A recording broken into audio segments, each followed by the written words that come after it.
Pour un Français sur 3 résidant dans l'une des 9 métropoles écarlates à la Covid-19, ce sont désormais moins de liberté avec le couvre-feu nocturne. En Alsace, un vent de panique a soufflé dès mercredi soir à l'annonce de l'intégration imminente du Grand Est dans les zones à risque vues d'Allemagne. De Wissembourg à Huningue, les Alsaciens se sont rués jeudi vers les supermarchés du Bade-Wurtemberg. Bonsoir, la communauté. Le 15 juin dernier, on se réjouissait de se retrouver sur la passerelle des deux rives entre Weil et Huningue, encore sonnée par la fermeture des frontières. En classant l'Alsace Risikogebiet, Berlin a envoyé un mauvais signal au bassin transfrontalier et complique de nouveau les flux entre les deux pays. Mais grâce aux exécutifs régionaux et aux relations binationales, une souplesse est accordée aux Alsaciens et Mosellans souhaitant faire des courses et pratiquer une activité de loisir. Une dérogation de 24 heures pour visiter la Sarre, la Rhénanie-Palatinat et le Bade-Wurtemberg. Vous pouvez donc faire un tour à Europa Park dans ses habits d'Halloween. Il a eu droit à une standing ovation. Jean-Luc Reitzer a fait son retour à l'Assemblée cette semaine, rescapé de la Covid. L'occasion pour le député haut-rhinois d'interpeller le gouvernement sur l'hôpital malade. Jean-Luc Reitzer, que nous avions interviewé à 2 reprises cette année sur Ligne 68 TV. Par les temps qui courent, difficile de prévoir et d'organiser à Mulhouse, l'association Journée d'Octobre se déclare très fière d'être allée au bout du grand rendez-vous automnal. 83 000 entrées en 12 jours pour la 60e, c'est presque 2 fois moins qu'en 2019, mais c'est ce qu'on avait connu avant Foliflor. Laurent Grain, directeur général de Mulhouse Expo. J'ai appris que même dans des moments difficiles, on pouvait travailler tous ensemble avec nos exposants pour présenter une manifestation qui plaise à tout le monde, puisqu'on a quand même réussi in fine à faire quelque chose qui a apporté de la satisfaction à plus de 80 000 personnes. Et ça reste une manifestation quand même économique aussi. Oui, ça reste une manifestation économique. Les commerçants qui étaient là avaient besoin de travailler pour la plupart d'entre eux, puisque pour une partie, ils n'avaient pas pu faire de manifestation depuis le mois de mars, donc c'était très important. Et ils ont pu globalement faire à peu près les objectifs qui s'étaient fixés, qui sont bien sûr inférieurs à ce qu'ils font sur une année normale, mais quand même c'était important pour eux de pouvoir travailler.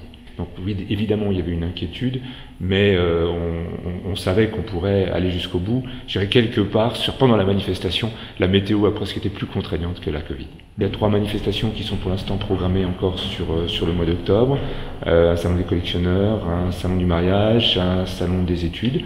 Donc il y aura des événements dans les semaines qui viennent et on va essayer d'accompagner le plus d'événements possible jusqu'à la fin de l'année. L'événement mulhousien est un événement tellement atypique, avec 20 ans d'expérience dans ces créations de jardins, que nos collègues savent maintenant qu'ils ne nous rattraperont pas sur ces sujets et qu'on reste sur un produit qui sera exclusivement mulhousien. Foliflor en était à sa 20e édition. Les Floralies de Mulhouse comptent parmi les plus belles de France. Le niveau monte d'année en année, il est vrai, avec l'implication des experts du service nature et espaces verts de la ville. Céline Pérez en est sa responsable. Alors cette année, vous voyez le savoir-faire des agents du service espaces verts de la ville de Mulhouse dans le grand jardin, mais pas que.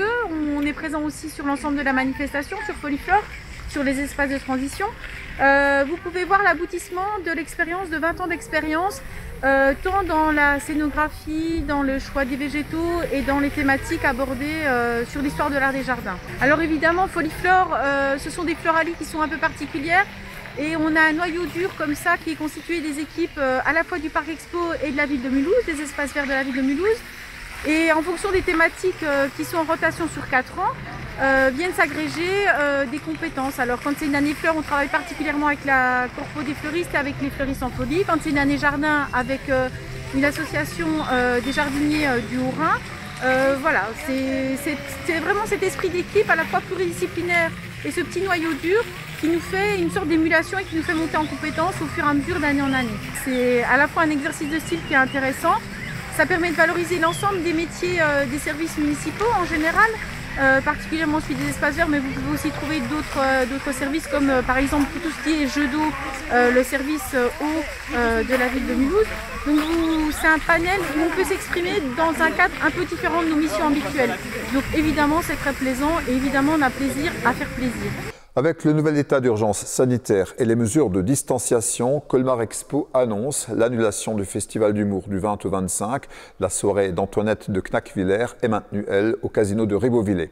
En attendant jusqu'à lundi, c'est le retour de Maison Déco au Parc Expo de Colmar, sous le charme des années folles. Et au même endroit, le salon vin et gastronomie ce week-end. À Mulhouse, de drôles d'installations ont fleuri ça et là. Ce week-end, c'est Scènes de rue, le festival des arts de la rue, qui devait se tenir en juillet. La compagnie Carabosse va mettre le feu dans l'automne mulhousien. Un nouvel écrin pour le festival sans nom, le festival du polar de Mulhouse, ce week-end aussi. Le campus Fonderie et comme toujours à Beau Plateau, autour de Romain Sardou et de la marraine Karine Gibel. On profite des éclaircies enfin pour participer au fascinant week-end de la route des vins d'Alsace jusqu'à dimanche. Plus de 50 rendez-vous. Ce sont désormais les vacances de la Toussaint. Soyez prudents sur la route et profitez-en pour nous rejoindre sur Ligne 68 TV. Votre télé régionale de proximité est également sur YouTube. À très vite.